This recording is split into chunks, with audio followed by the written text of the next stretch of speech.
I'm going to tell you a secret that the security industry often keeps from you. You already have everything you need to defend yourself. The stakes are real. Too many self-defense lessons are complicated, boring, and designed for a gym, not a dark parking lot. That stops today. I've distilled decades of security training into 10 non-negotiable, essential moves that are simple, brutal, and work under the crippling pressure of fear. We're not aiming to win a trophy. We're aiming for escape. Let's get your power back. Here are the 10 things every woman needs to know, starting right now. Move 1, the forward disruptor, heel palm strike. When panic sets in, your fine motor skills vanish. That's why we ditch the fancy punch. Move 1 is the heel palm strike. Look at your palm. That hard, fleshy heel is a natural weapon. If someone is right in your face, drive the heel of your palm up and through their nose or chin. Don't think aim. Think pushing a heavy door.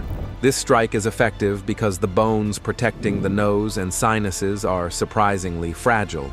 A successful palm strike delivers maximum kinetic energy directly to the head, often causing watery eyes and momentary disorientation.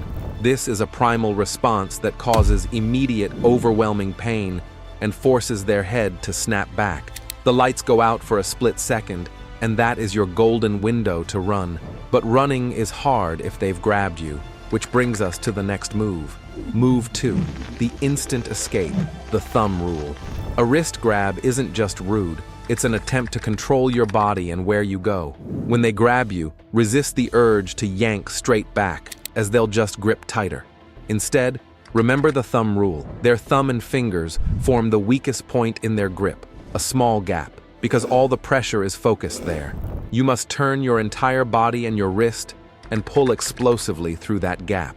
By rotating your forearm against their weakest point, you leverage your skeletal structure against their hand strength. This isn't about arm muscle. It's about using physics to instantly break the hold, escape that grip, because the longer you stay connected, the less control you have. Move 3, the low-line primary weapon, knee to groin. Your legs are your strongest, longest weapons. Move 3 is the groin knee. If the attacker is close, and they usually are, forget the flashy high kick. That takes too long. Drive your knee straight up and forward, aiming for the center of their mass. This is all about speed and hip thrust. The force of your knee connecting with the groin causes extreme, non-lethal, full-body pain that requires no strength mismatch to be effective. It instantly overrides their ability to attack or even think clearly. This is an equalizer that immediately drops them to the ground. The moment they drop, you must transition to your escape. Do not stay to check on them. Move 4, the biting defense, immediate pressure. If they are too close, if they've grabbed you, if you are grappling, you have a weapon they will never see coming, your teeth. Move 4 is the biting defense. If they grab your arm, your shoulder, or your clothing, bite down hard on whatever part of them is nearest.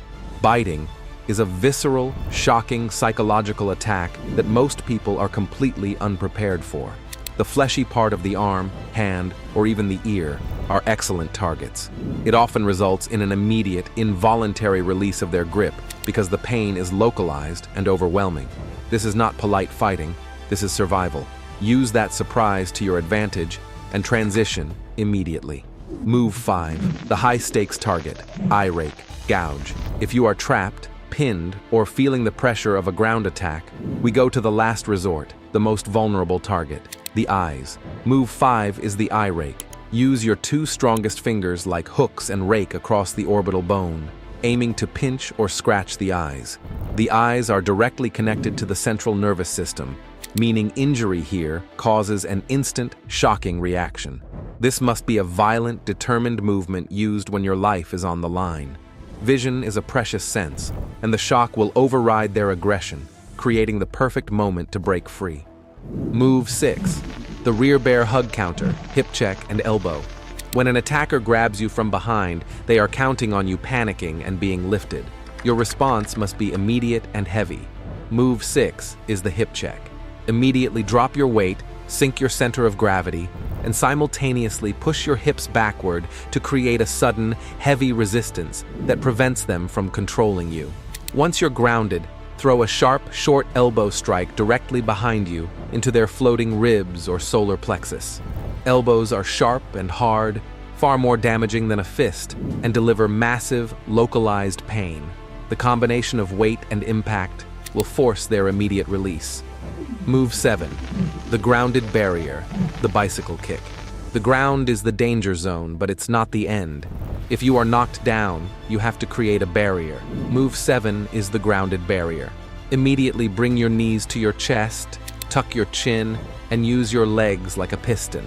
Execute powerful, repeated heel kicks, the bicycle kick, aimed at their shins and knees. Your legs are your strongest, longest tools, and they create a defensive wall that keeps them at a distance. Use your legs to maintain that distance, allowing you to scramble back to your feet and run before they can close in. Move 8. The wall smash, environmental weapon. If you are fighting near a car, a fence, a wall, or a table, you have an advantage. Move 8 is the wall smash. If you have both hands free, grab the back of their head or neck with both hands and pull their forehead into the nearest hard, solid surface. Don't push them, pull them violently. This utilizes the weight and immovability of the environment against their body, maximizing the force of the strike. This is a devastating, opportunistic move that should only be deployed when a solid object is within immediate reach and your life is in danger. Use that massive disorientation to buy you the few seconds needed to flee. Move 9. The unexpected stomp, weight drop and grind. Sometimes the best offense is aimed low where they least expect it. Move 9 is the stomp. If you are in any form of close embrace, use your full body weight to stomp down hard onto their instep, toes, or shin.